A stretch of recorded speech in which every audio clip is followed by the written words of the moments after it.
Hello, everybody. I think we're live. So, we are kicking off our webinar on freelancing. We have an amazing panel of guests that we have assembled that will teach us everything that we need to know about starting and growing our career as a freelancer in the marketing field. So first things first, I'd love to introduce you all to our guests today.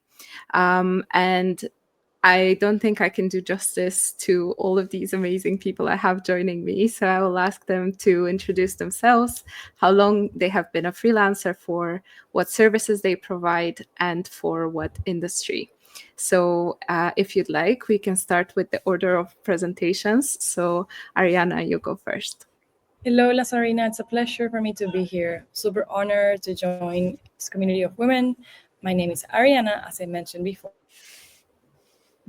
For the past 3 years, I've been living full-time as a freelancer, a marketing freelancer in SEO. And I mainly do SEO for software and e-commerce brands. Awesome. So I think it is Gabby next.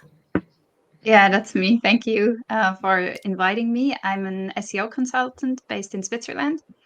And I've been trying to niche down for years now, and I know it's a topic today as well. So I'm leaning towards, or I want to attract more e-commerce clients, but my current clients are also, I'd say, in the B2B space and finance space mostly.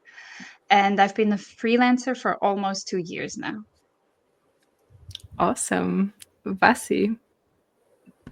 Yeah, hey everyone, glad to be here. I'm Vasi, I'm based in Bulgaria. I've been freelancing for 6 years now, and I'm specializing mostly in content marketing and brand messaging design, particularly for clients in the B2B space, especially complex businesses like tech and SaaS products, and also B2B services brands as well.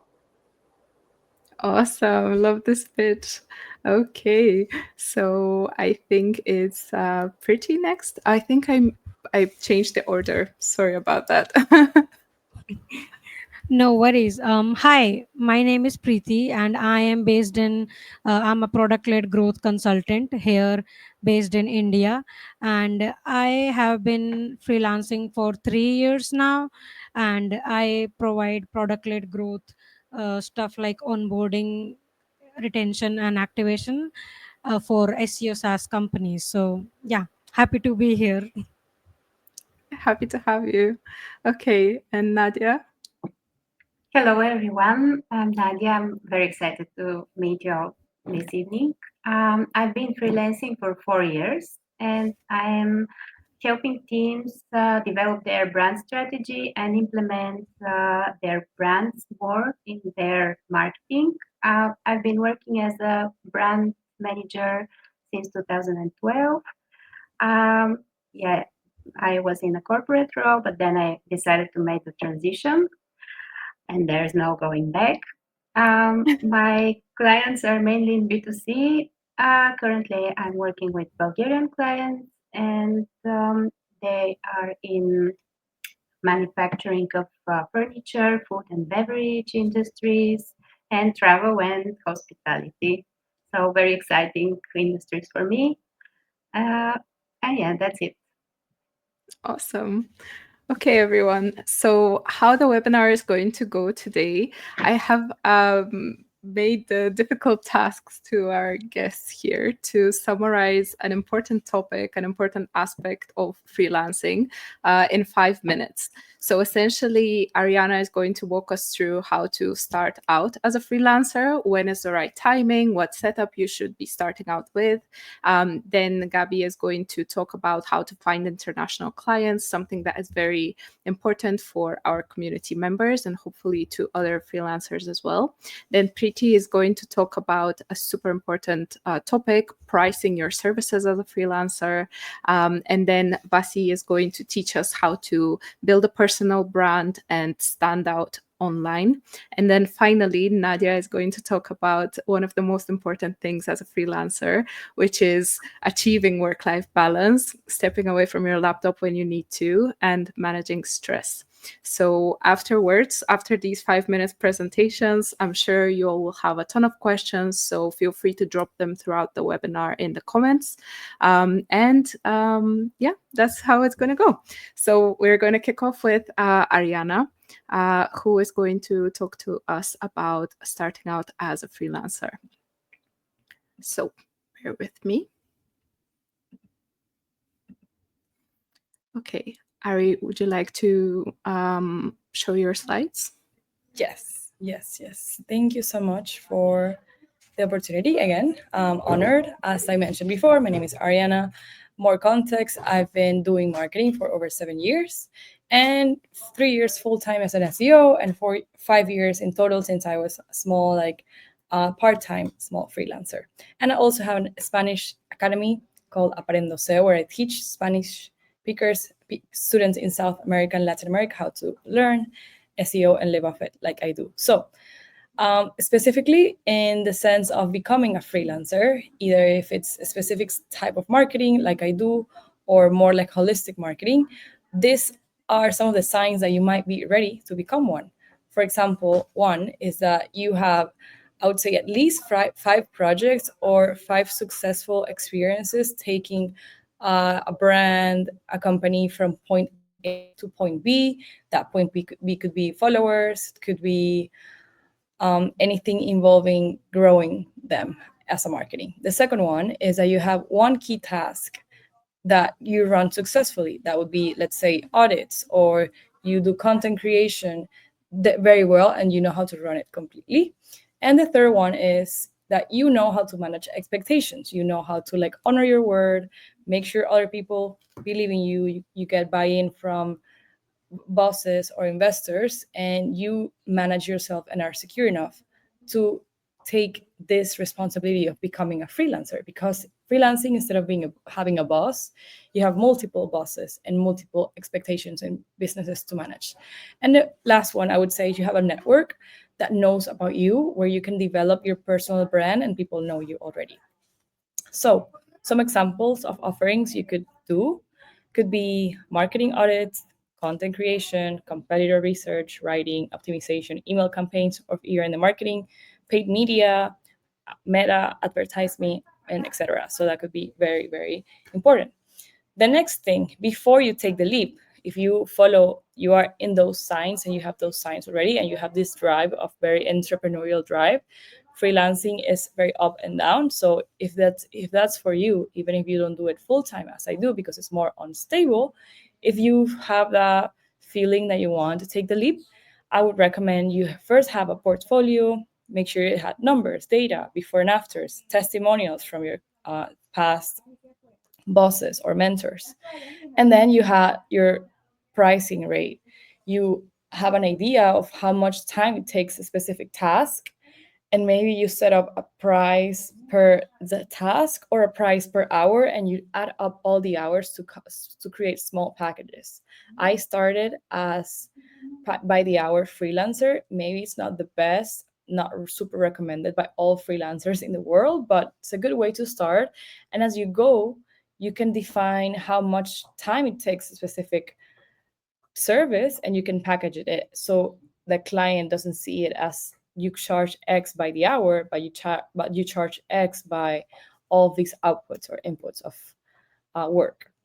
So after that, other things you should define is if you are going to go with one service or one niche. Try to do one service, as I mentioned in the other slides, let's say content creation or SEO audits. You do it repeatedly. You can do that for any type of niche, or you can select one niche and perform multiple broad services in the sense of marketing. But my ideal recommendation, top tier, if you have the ability to choose, is one service, one niche. Let's say you do content marketing for software brands, or you do content creation for restaurants. So that's going to make it way better and easier for you to get new clients, get referrals, and to get very good at what you're doing and in the industry you're doing it. The fourth thing would be a lead generation forms. Have something you can gather leads. Ideally, you will have your own website. Let's say I have mine, like ariannalupi.com, where I have more or less what I do. I don't have my services or pricing there, but I have like kind of like my portfolio, my career, and I have a small form that takes them to a Calendly call where they can chat with me, or you just can gather the data and see, where they're coming from and expectations. And the last part is going to be my step-by-step recommendation. First, contract. Be very clear about pricing and payments, communications. Select where are you going to get communication from, and two, email, Slack, if you're going to meet weekly or bi-weekly or monthly, if you're going to meet or not, and where are you going to see the project? Is it going to be a project management board like Trello or Asana, or you're going to adapt to the client's specific existing board or project management system? The other one, to set KPIs, set milestones and deadlines. Then make sure you have some type of reporting if possible, so they see what you're doing, and you also gather feedback from them as you go through the month-to-month or week-to-week work. So you see how happy they are with your service, how can you improve it, and how aligned you are to their business goals. So that's my 5-minute presentation. It's very short, of course, but I guess this can help you get an idea of what you need to get started and more or less how the step-by-step process works. And you can connect with me, ask me any questions about being a freelancer, being an SEO. And again, super thankful with Vassilena for the opportunity and space to be here. Thank you so much, Arianna. I love this. I specifically love the tip about niching down into a particular service or a particular industry. That's super, super helpful. And I think a top tier tip for freelancers getting started. So Thank you. You have now, so everyone watching, you have now created your positioning, your portfolio, and most importantly, you want to attract international clients, or you want to become competitive in international markets. So Gabby Troxler is going to teach us how to do exactly that. Yeah, thank you so much. I'm just going to share my slides. All right, perfect. So, by the way, you're hearing this from a person who never wanted to go international and who's now by chance an international SEO consultant. So this might be very niche, but I'm just going to talk from my experience, right? So, since when you're thinking about going international, you're already a step ahead of me because I never made those thoughts. But the thing is, if you can, try to first define who's your ideal client international. So not just maybe their country, but also their region, language, of course. What business are they in? What niche are they in? What role do they have in the company? So which type of clients do you want to attract? And where are they? So are they on LinkedIn, for example? Are they on Reddit? Are they on other communities where you can be present as well? I think this really helps and is key if you're going after those clients, because if I was to market myself as, or yeah, let's say what as well. So what is it that you're actually offering? And try to be as niche here as possible. So that's what Ari hinted at as well. Because if you're going to go into competition with native English speaking people, this is where you can really make a difference. If I was to go and say I'm an international SEO consultant, I'm just going to go into competition with all the SEO consultants. But the more I niche down, that's when I saw that I was successful and I actually started attracting international clients. So as I've said, make these questions or answer these questions for yourself before, and you're already way ahead. And I'm sure we're going to hear a lot about in the personal branding chapter about how you can do this and find this niche for yourself. And I really want to highlight that finding international clients, it doesn't have to be super hard, and it doesn't have to be or to feel uncomfortable. I want these to be really easy steps. You don't have to do cold outreach, for example. I myself don't even have a website, so I just completely focused on LinkedIn, and that's what's worked for me. So there are platforms like Fiverr and Upwork, and you can certainly start there. But it also does depend, again, who's your client and in which country are they based, because sometimes these platforms can have a bit, like I put here, culturally sensitive, or they can have a bit of a reputation, and it can just be a mean price war on there. So just be mindful of that. But it can be a great place to start and to see, you know, how should I be pricing my services and who am I up against? But again, I don't like to see it that much as a competition. I'm very convinced that if you have the right offering, then it's people are gonna come to you, and you don't have to go into that pricing war that much. So what's helped me tremendously was being part of a community and just offering helpful advice there. Of course, it depends on the kind of community, but usually what's happened was that I answered question on there, and by itself people were starting to recommend me for certain platforms, for example for Shopify, for certain types of work, so e-commerce, SEO. And that's how I also got my idea of niching down into e-commerce SEO, because that's where I knew most, and that's where I would share my stories and give helpful tips. So that's a great one to start. Also, in Switzerland, for example, it's super normal to expand your LinkedIn network and just randomly befriend people that are in your target group, so your ideal clients. That's not weird at all, just to send friend requests to them. But I don't do cold outreach, so I don't email them. I'm just going to add them to my network.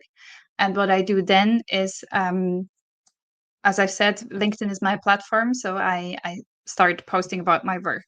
That's the only thing I've done. I'm busy. I only work 3 days a week. I'm a mom, so I said I'm not going to have a website. I just have LinkedIn, and I'm going to post twice a week. And that was my goal for this year, and so far I've stuck to it. And I'm going to share what it is that I do. Like, how does my work look like? Even if I feel like I don't got anything to say, it's just getting into the mindset and becoming a habit, basically. So what do I do? How does it look like? What can success look like for my clients? And that's in the end how I got approached. I got approached a lot when I shared success stories, and I was like, this is what we did for this client. And then someone would approach me and say, I want this exact thing for my company as well. Another big thing is conferences in your niche. If you can go, you can also attend online conferences, of course, and you can pitch to speak at those. That's what's worked wonders for me. That's how I got into, or how international clients approached me before I even wanted them. So for me, that was the biggest one. But of course, you can also choose other formats if speaking or conferences aren't your thing. Then you can also do webinars, podcasts, write articles and stuff. But this is my personal leaderboard of what's working to attract international clients. I'd say what's really how you're going to convince people is going to be a personal thing. So when they see you up and close, personal, that's how you can convince them most easily. So of course you can go into the competition on platforms, but at the end of the day, what worked for me was going to conferences and they're sharing real life stories, sharing all the tips. And I was approached then in the public space, and I was just giving advice away for free for those clients. And later on, they would catch up and connect to me on LinkedIn, and that's how I got those clients. Amazing tips. Personally, I can say as well, communities and conferences are absolutely the best place.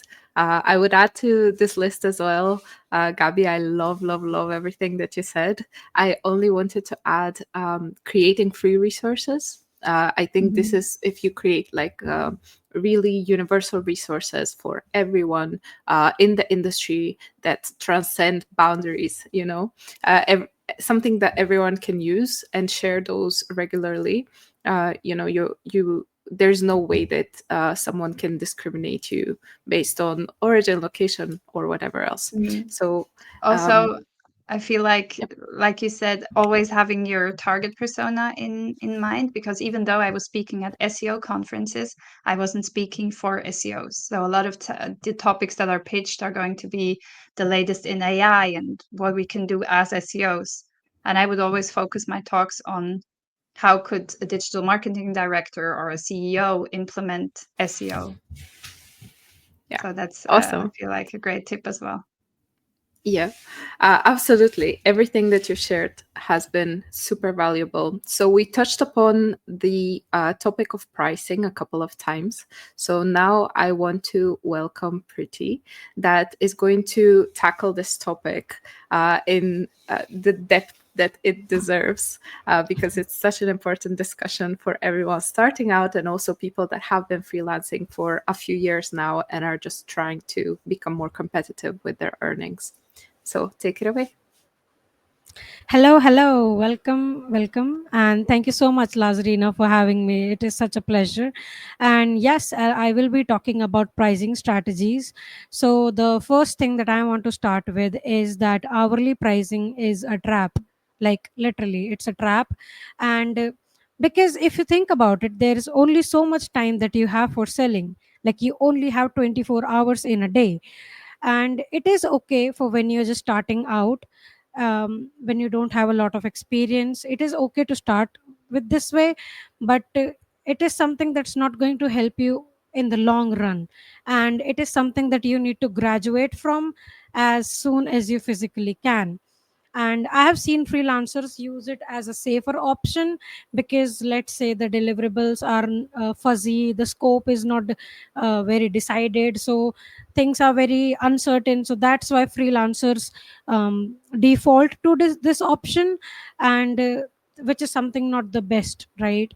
And the last thing here is that the conversation when it comes to hourly pricing never revolves around the value that you're creating. It always revolves around the hours, the hourly pricing and stuff like that. So I want you to move beyond hourly pricing. And one of the ways, I think two of the ways that you can do this, by charging based on project or based on value. So if you haven't done this exercise before, or if you are stuck when it comes to deciding your project rates, here is a simple exercise that can help you.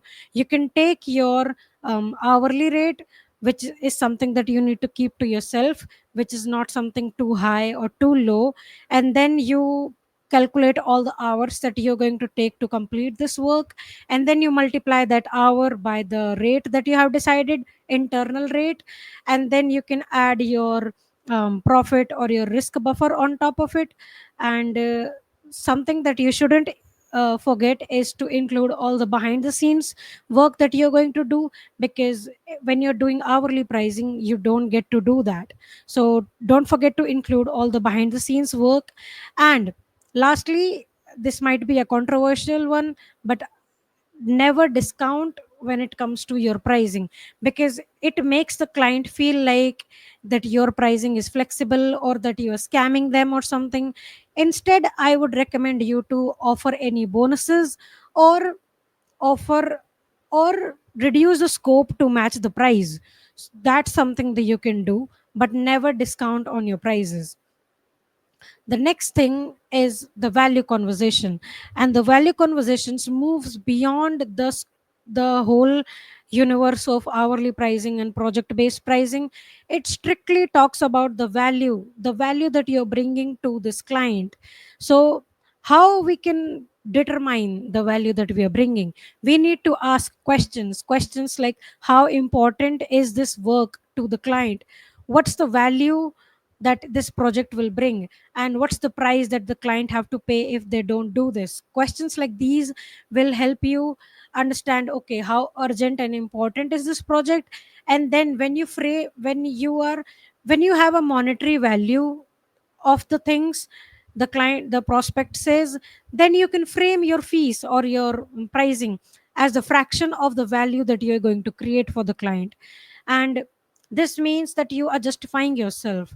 And we need to understand that we have to price the client and not the job itself, because different people, like different clients, perceive the value differently, like for the different jobs. So yes, we need to understand that we need to price the client and not the job. And lastly, I want to talk about the business mindset.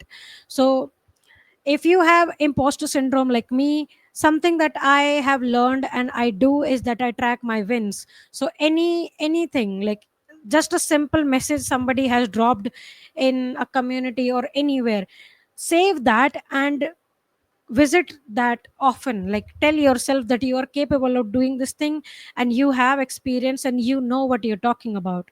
So this is something that will help you gain the confidence. And the next tip is that whenever you are on a sales call with a prospect or anybody, and whenever you have come up with the price, let's say, which is a bit higher than what you usually charge, you might get hesitated. To tackle that, I would recommend taking a pause whenever you're saying your price. So just say your price and take a pause. That will help the client to sink in, like the sink in the price, and then you can continue the conversation further. And the next tip is for your current pricing, the pricing that you have right now. If more than 80% of the people are saying yes to your price without negotiating or saying anything, then my friend, you are leaving money on the table. What you should do is to increase your price. So increase your price by 2 times, 3 times, 4 times, whatever feels right to you. And with that, keep increasing your rates regularly. I know some agencies or businesses or freelancers increase their rates yearly or yearly or in 6 months or something like that. But it depends on you. I have seen freelancers who increase their rate by every project. So yeah, do that. And the very last point is that don't let anybody tell you that you should charge less just because you're coming from a certain geography or certain nationality, or you don't have a lot of expenses and stuff like that. Don't let any of that come to you. And yeah, that's it from my side. And yeah, I hope that you got some insights from it. I feel, I don't know about everyone else in the audience, but I feel extremely inspired to go through every proposal that I have ever given out. Just completely revamp everything that I have done. Thank you so much, Preeti. The next thing that you might want to do, everyone, is to become more competitive when it comes to online spaces and social media. To do that, you have to build a personal brand that actually stands out. So Vasi is going to teach us how to do just that. Yeah. Hey everyone. I'm super excited to talk about a topic that's near and dear to my heart because I feel that personal branding, as I'm about to tell you more about, thought leadership, are a way for us to really differentiate and make sure that we can ask for these prices that, as Preeti said, you need to increase several fold if you're anything like me, and to still have the confidence that you will continue getting new clients and getting new business in, because being visible online is how we as freelancers can really make our money. So the first thing that I want to talk about real quick is that if you think about thought leadership as a broader category than personal branding, it really relies on 4 individual dimensions. The first one is credibility, then we have visibility, consistency, and substance of the insights and thoughts that you are sharing. So let me go really quickly through each of these just to give you a sense of where you need to go in order to really have a well-established personal brand, and then we'll talk about how we can get there. So, what does credibility look like? At the start, we are usually, as individual experts, borrowing authority from others. You're citing sources of other people's thoughts and research and stats and so on. And the way you can progress in this evolution of your personal credibility is to start providing expertise, demonstrating the knowledge that you've acquired through your own experience, And in this way, showing that there's a lot of nuance to the topics that you're talking about. And through that, you will eventually become an authority, meaning that other people will cite you as a reference point rather than you having to, cite others to borrow from their personal credibility. The second component that I mentioned, visibility, this is really about how far your message travels. At the start, we usually have limited reach. We're sharing our thoughts and insights to a select few, usually people that are our immediate connections and people that are part of our immediate social circle, even people we know live. As we go through this journey, we'll start getting more recognized by others, peers in your industry, people you work with, and so on. And then gradually you move towards becoming what we can call here a topic celebrity, someone who's recognized not just about a specific area of expertise, like for example, thought leadership or personal branding, but about a specific point of view towards these ideas. Like for example, for me, personal branding is all about consistency and building a brand. The quickest way to build a brand is really to be at it for years on end. So, this is my specific slant towards this topic, and anyone who's heard me speaking about personal branding would know that. So that's where that really close connection between your topic and your personal viewpoint comes into play.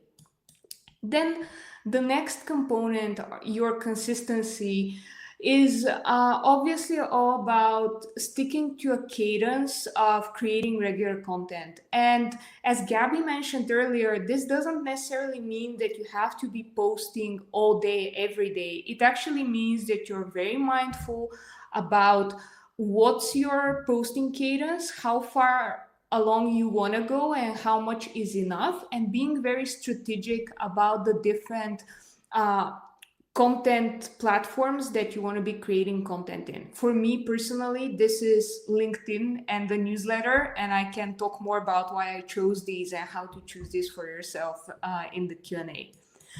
And then the final component is about the substance. So how deep you go into the topics, not just talking about tactical tips, like here's how you do this or that, here's what an SEO audit is and what steps to take, but going all the way to creating new possibilities in the minds of your audience. So providing insights that change how people approach your field. And I think that Vasilina's experience and her focus on machine learning for SEO has been, at least for me, a way to find completely new possibilities that I've never thought about before. So that's a great example for going deep into a particular topic. So you can use these 4 components to almost create a self-analysis of how you come across in a public space, in the digital space, but also in personal conversations when you're presenting at conferences or talking at community meetups like this one. And then when you see where you're at, you can basically say, okay, like for example, I'm pretty good on the credibility side, but I need to work more on my consistency and how deep I go on the topics that I cover. And this will give you a very actionable way of thinking about your public presence and how to build that personal brand and really become a thought leader in your space, not just someone who posts occasionally about stuff they care about, but really becoming a person that others look up to and listen to when it comes to particular topics. So, okay, we now know where we want to go. The question is, how do we get there? And for me, this is a 4-step process. We're going to start with the branding fundamentals, and then we're going to go into creating content that represents our brand and gives us more visibility on a regular basis. So the first thing you need to start with, for me, it's always the strategy. It's about defining who you want to attract, what's the type of person that you want to work with, and really building these people as the target audience for your online presence and your personal brand. Then comes building your voice and how you're different from others in your space. And as freelancers, there's obviously at least 100 or several hundred other experts who may be just as good as us when it comes to skills, but you're the only person who has that particular point of view and that particular angle. So you want to uncover that and really talk about the remarkable content angles, as I call them, that you want to present to your audience. And this is where really becoming someone people pay attention to comes to life, because it's not anymore just reciting tactical advice, but really having that point of view and making sure that point of view comes across. The next one is really where we're starting to build our content plan to present that personal brand and everything we want to showcase to an external audience. And this is where you're going to define what are the different formats and channels that you want to be present in. My major piece of advice here is to start with channels you feel comfortable with. For me, creating written content is where I'm at. It may not show now because I'm super excited to be here, but I generally don't feel at home in front of a camera. So my go-to content formats are text-based. My go-to channels are LinkedIn and a newsletter, which makes it easy for me to create content that I actually enjoy creating.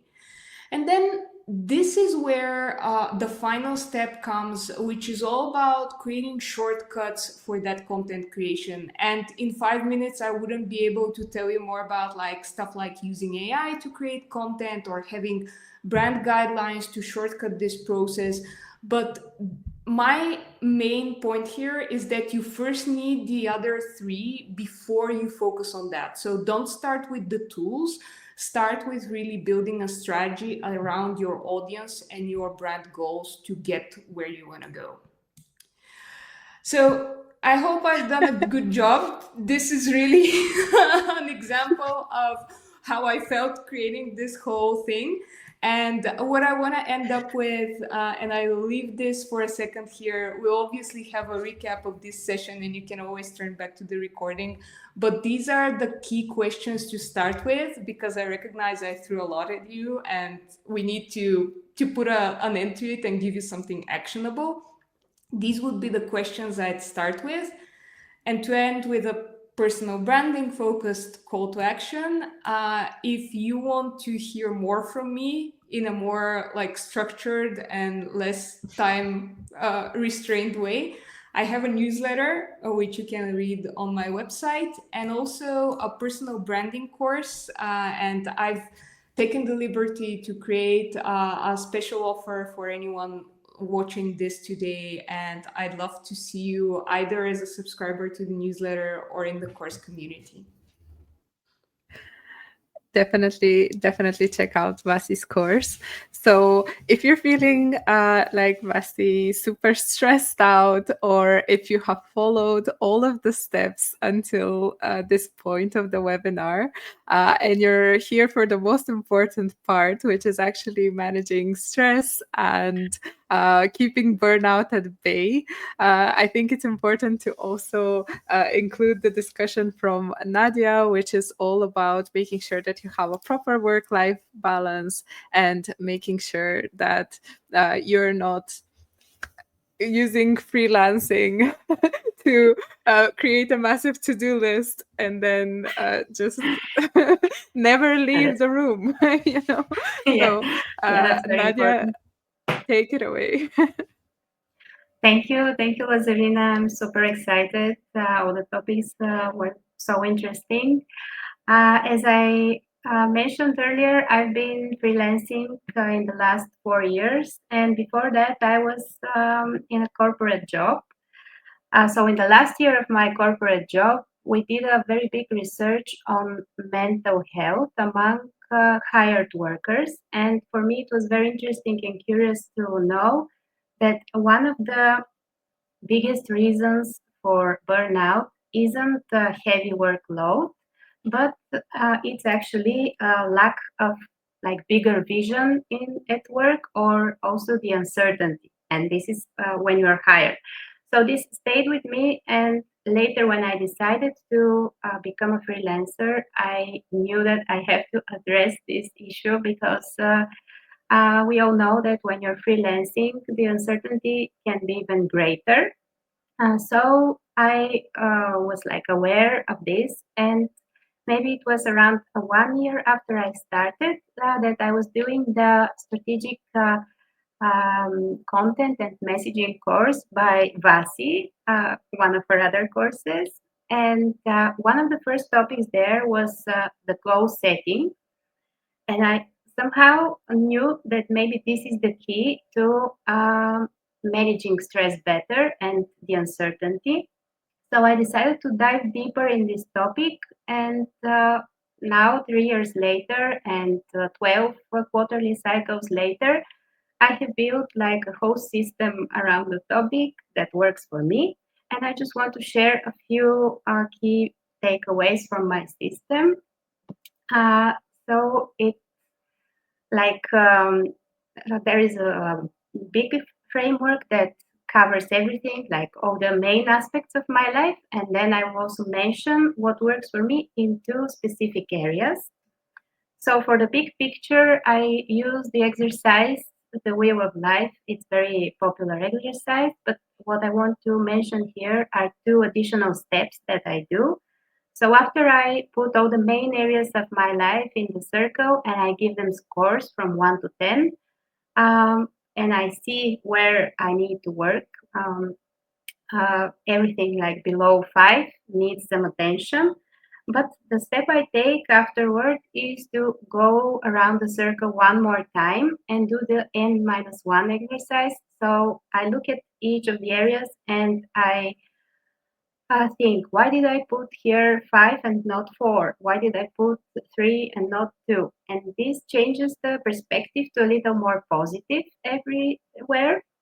And then the second step I do for each period, which is usually a quarter, I pick only one area that I want to work on because I think it's better to not to search for perfect balance, but instead to be like very intentional in some areas so that you can get better results. So yeah, this is for the big picture. The next thing is from Vasi's course actually that I started thinking and digging in this topic. For my career and work goals, I use a system that balances inputs and outcomes. So for example, I not only write goals, how many new clients I want, but and my financial goals, let's say, but I also write down what work I need to do. For example, how will I promote my work? Will I do a new product or service in the next period? And when I see that I have, the most important thing here is to make the analysis in the end of the period. When I see that I have hit my goals, then I know the work I've been doing is fine. I can go on with the same strategy. But usually that's not the case. Usually I haven't actually hit my goals, like the outcome goals. So I start digging in and I check, have I done the actual work? For example, have I posted twice a week in LinkedIn or not? And if I haven't, then I have to ask myself, what was the problem? Was it too hard for me? Was it too boring? What is the actual problem? And then I decide if I will change something. Because usually what we do in goal setting is that we expect to achieve the result without actually doing the work. And I realized that this was a very big problem also in my corporate days when we didn't do this process right. And further information for this I found in Measure What Matters, where they use the OKR system, and also very practical book, the 12-week year, where and the most important part again is the analysis. So not so much hitting the goal, but finding out what is the reason for the outcomes. And the third part, very important, is that I regularly plan for activities that bring me happiness and joy. For this year, I used the Fun and Happiness Bingo. I listed 25 things I want to do this year. And here I put all of the activities that are related to movement and sports, to human connections, meeting friends, travel and adventure, hobbies and learning, and also some challenges. For example, I have written down that I wanted to find a speaking gig, but I never looked for one. But when Vassilena asked me if I want to join the webinar, what I would usually do is to say, "Oh, I don't have time," or "I don't have anything to to share." But actually, once I've written this down last year in December, then I couldn't say no to this opportunity. So this is what I like about this exercise, that you don't just keep the opportunities when things get very busy at work, but you know you have to say yes once they appear. And yeah, actually, the whole process of setting all those goals, those are just some key points of like a bunch of other exercises and a whole system. But the system helped me to learn to trust the process and that the path will emerge. It helped me to be more patient, be more flexible, be more resilient, and also to move faster when things don't go as planned. Because when I'm doing this analysis, for example, of my work, I just like put on my scientist glasses on, and I know that I don't have to beat myself up. Just I have to change course, change strategy, and really with time, this system helped me develop my career, and also it helped me to learn how to rest and recharge, because actually creativity thrives from our experiences and not from sitting at the desk 60 hours a week, as we mentioned earlier. And in this process, what is most precious for me is that it changed me, and what you become in this analysis and this search is actually more important than actually hitting your goals. And I'll be very happy to connect with you and share more if you are curious about this. And thank you so much for this opportunity, Zarina. Thank you so much, Nadya. I'm so happy that I helped you with anything on your happiness board. That's amazing. Super, super, super insightful tips and really cool resources. We'll make sure that all of these resources are packaged and ready to go in a blog post that we will publish about this webinar on our website. And definitely check that out in order to get all of these resources, links to courses, and all of these fun stuff.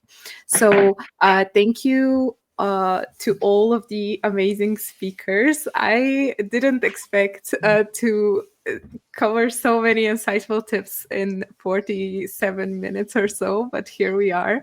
I am super excited about, having this resource for our community, and I just want to take a pause to say thank you to all of you for being part of the webinar and sharing your insights, because it's really relevant that it's really evident that you are freelancers who really know what they're doing, and you have been through ups and downs and developments and all these different practices.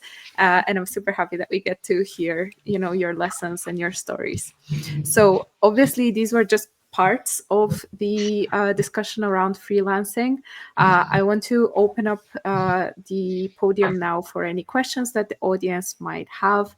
But before that, do any of you want to share any extra tips on any of the topics covered? Or would you like to talk about things like admin, accounting, challenges, all of these other fun things that we couldn't possibly cover in a 1-hour webinar? I just want to reinforce Preeti's point about not changing your rates and maybe changing the scope, because what I forgot to say when international clients approached me, I'm based in Switzerland. Swiss rates are like the highest rates you can get. Switzerland is the most expensive country you can get, and I never expected someone from another country to be able to match my rates, but it was not an issue. Rates are never the issue. Absolutely. I think also reducing the scope and discussing other ways that you can be helpful, but always returning the discussion around value that you bring. I've even seen freelancers negotiate a percentage of the profit that they would bring through SEO services, for instance, as a way to compensate for their earnings, which is not typically something that people include in their structure, but is definitely something that can be kind of like a passive income stream for you working for clients. So definitely do consider that if you're working in an industry like social media or PR or SEO, anything related to actually improving revenue for a client, or even for clients that are based on YouTube, for instance. So if you're bringing money to the table, if people can't afford your rates from the start, negotiate to get a cut from the profit that they're making as a way to compensate for your time.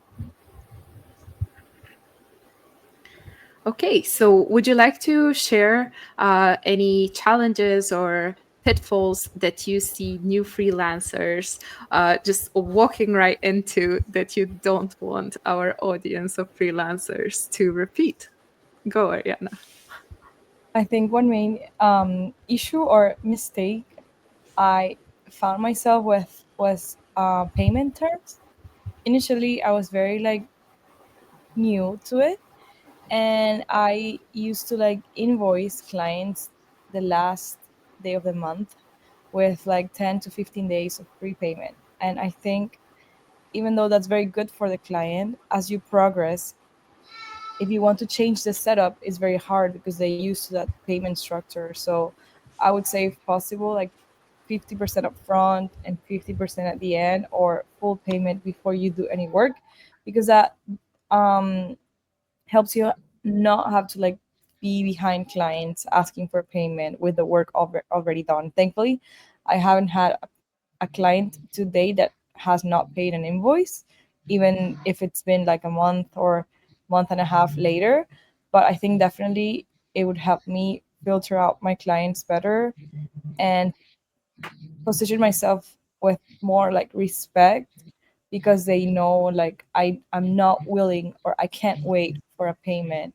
It needs to be done before I do any work. So learnings there for me. One more thing to add for people that are approaching enterprise clients, for instance, if you are joining on a project at a bigger company, typically those companies would have a longer payment period for your invoices, which is something really important for freelancers that are managing their payments month to month. So if you are working with small clients, you might include in your terms of service something like pay the invoice within 7 days or 15 days. But for an enterprise organization, even just getting set up, sometimes there could be issues with the setup, or maybe you're using TransferWise or Wise now, or Revolut, and they're not accepting that. And it's just, it takes some time. And of course, payments are always made, but that's something to keep in mind whenever you're doing your financial planning for the scope of work that you are doing for that particular company. We do actually have a question on tips on getting clients if you are just starting out as a freelancer.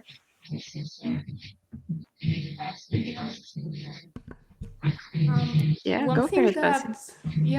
one thing that's sort of easy to think of but sometimes hard to manage, especially if you're a person like myself who doesn't like really tend to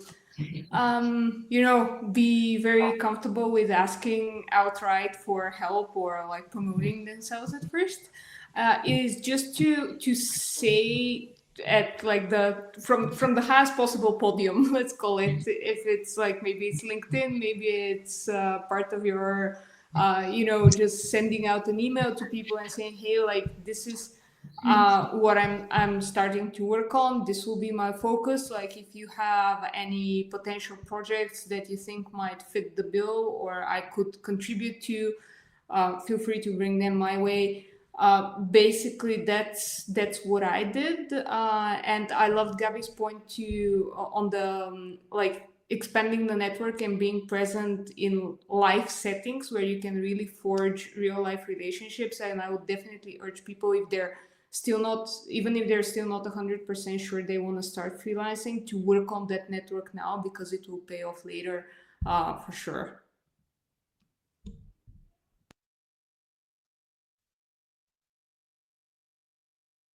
Go for it, Nadya. My microphone, I thought it was muted. For me, that's what works best also. And I started by just connecting with all my friends that have some kind of related services to mine, because it's like the brand topic, at least in my case, helps me to connect with peers that are in design or in any other niche of marketing. So when they know that I do this kind of stuff, they always try to tell their clients, oh, but you first need to work on your brand. And this helped me in my case because of the topic that I'm working on. Absolutely. So essentially building connections with other freelancers. And also to add to that, I also know that some freelancers, and I'm sorry for bringing the conversation back around money and affiliates and things like that, but I do know that there are partnerships to be formed in that way. So if you, for instance, know that someone would need brand work, in your case, Nadya, and someone would also need a content strategy, and they like Vasi services. So if you would partner up and refer clients to one another, you might have like a percentage from the other person's retainer, or have an ongoing collaboration where you partner up for managing the client account. So this actually brings us to an important discussion that we had internally around when is the right time to bring people on board, and actually start an agency. And very quick plug on our next webinar, which is happening on the 17th of September, which will be all around starting and growing an agency. I do want to ask the panel here, when will be the right time to consider going for an agency model as opposed to sticking to freelance? I think I would say once you have a service that consistently, of course, brings result, but you know every step of the way in and out, and you can find like a role that can cover, and the pricing works for you, that they can at least cover one client and you can pay them part of that and still make a small profit of it. It could be, I would say that's the moment. And also, once you have your like standards for yourself and very good SOPs, standard operating procedures, because delegating, I think it's very hard. If you're very like if you're very good, of course, and you're growing, delegating would mean that's the next step to take.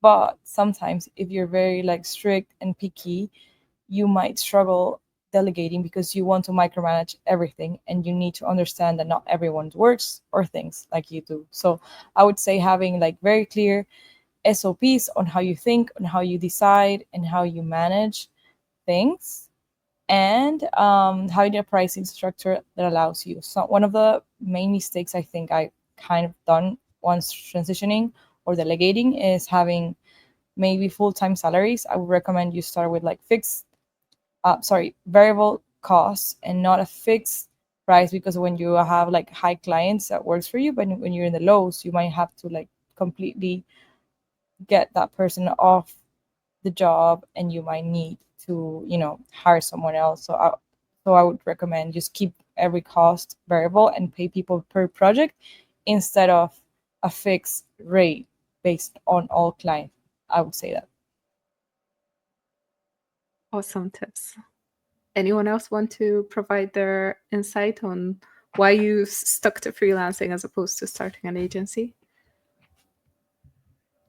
Oh, I definitely would. I remember when I went into freelancing and I shared with some friends, like the first question almost that everyone had was, oh, like, so you're starting freelancing, but then you're gonna grow this into an agency, right? And I'm like, Jesus, no.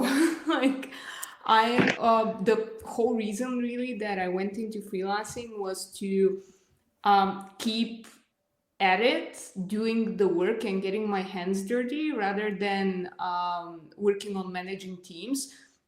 I've done that. People say I'm good at it, but I don't personally find it satisfying.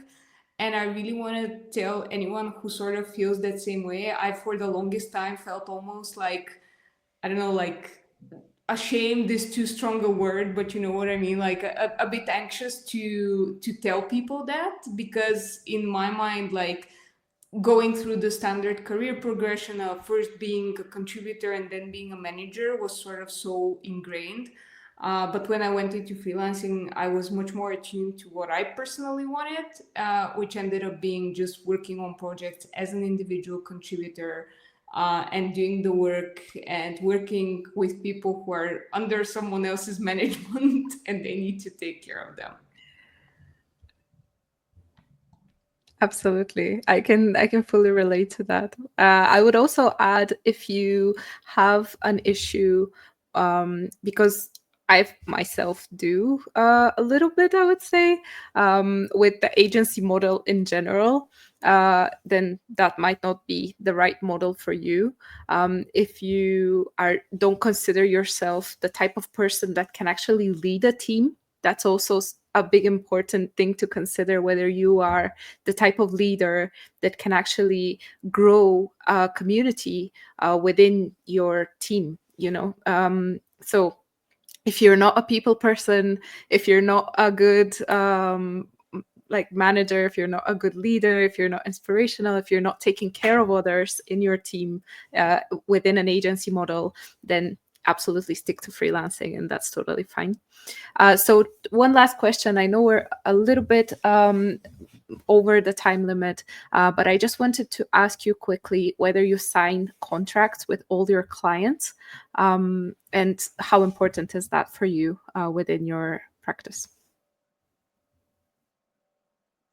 I'm seeing a lot of nodding. That's good. I'll just say unanimously yes. Do you have any important thing? I can quickly say that I have always been ready to give a contract, and I have sent contracts to my clients, but never was a contract signed by the other part, and we still work very well together. Yeah, but for some clients, it's important that you are ready to to send a Right. contract. The contract exists, but and they're aware of it. Brings a lot of credibility. That's good. Okay, awesome. So thank you everyone so much for joining. Thank you to our amazing speakers. Thank you for everyone in the audience for being so engaged and leaving comments and asking questions. Again, I just want to say I'm super, super happy for assembling this amazing panel of professionals to speak at our webinar. So thanks again, everyone. And we'll see you next on the 17th of September for learning how to start and scale a digital marketing agency. Bye. Thank you. Thank you. It's awesome. Appreciate it, girls. Have a lovely night or day. Thank you. Bye bye. Have a lovely night. Thank you.